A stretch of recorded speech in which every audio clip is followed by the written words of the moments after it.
Mowgli का नाम सुनते ही आप सबकी बचपन की यादें ताजा हो गई होंगी। एक ऐसा बच्चा जो जंगल में रहता है और जंगली जानवरों से बात कर सकता था।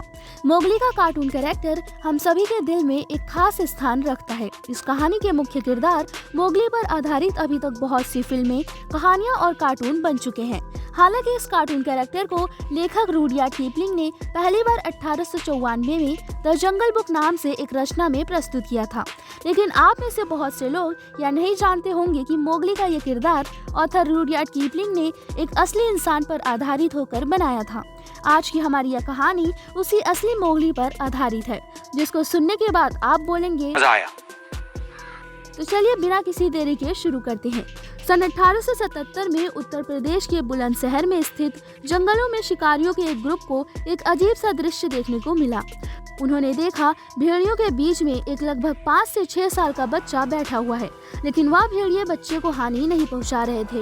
वह बच्चा उन भेड़ियों के साथ खेल रहा था, मानो वह किसी इंसान के साथ खेल रहा हो।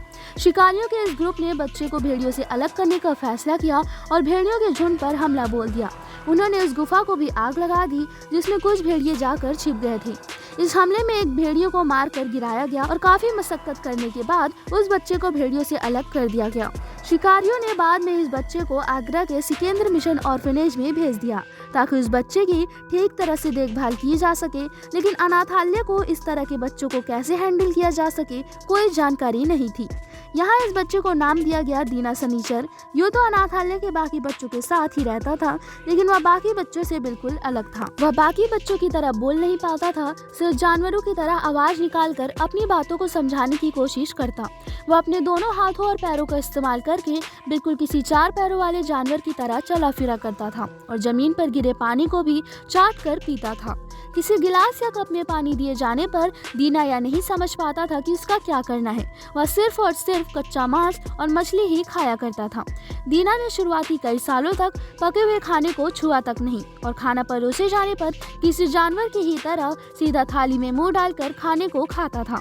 उसकी इन हरकतों से यह साफ पता चलता था कि दीना काफी दिनों से जंगल में ही रहा था और वहाँ उसे जानवरों ने ही पाल पोस कर बड़ा किया था। अनाथालय के लोगों ने दीना को फिर से इंसानों जैसा बर्ताव सिखाने की बहुत कोशिश की, लेकिन उन्हें कोई खास कामयाबी नहीं मिल सकी। कुछ सालों के प्रशिक्षण के बाद दीना पका हुआ खाना खाना तो सीख गया, लेकिन खाने को खाने से पहले किसी जानवर की तरह सूंघने की दीना की आदत को वह लोग कभी बदल नहीं पाए। इसके अलावा अनेकों प्रयासों के बावजूद दीना कभी भी बोलना नहीं सीख पाया। वह हमेशा से ही जानवरों जैसी आवाजें निकाला करता था और इन्हीं आवाजों के जरिए लोगों को अपनी बात समझाने की कोशिश करता। दीना 12 साल की आयु तक आते आते कपड़े पहनना और 2 पैरों पर चलना तो सीख गया, लेकिन वह तब भी सोते वक्त भेड़िए जैसी पोजीशन में ही सोया करता था। अपनी छोटी सी उम्र में दीना इंसानों वाले बहुत कम ही गुण सीख पाया और हजारों कोशिशों के बावजूद वह अपनी जंगली प्रगति को पूरी तरह बदलने में कामयाब रहा।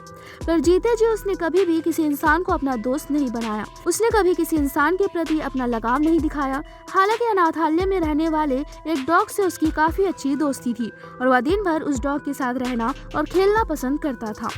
इसके विपरीत दीना ने इंसानों जैसी कुछ बुरी आदतें भी सीख ली थी, जैसे कि धूम्रपान करने की आदत। वह धूम्रपान करने का इतना आदी हो चुका था कि आखिरकार इसी कारण 35 साल की आयु में दीना की मौत हो गई। सो गाइस, आई होप कि आपको यह वीडियो अच्छी लगी होगी। ऐसी मोर इंटरेस्टिंग वीडियोस के लिए सब्सक्राइब करें हमारे चैनल को।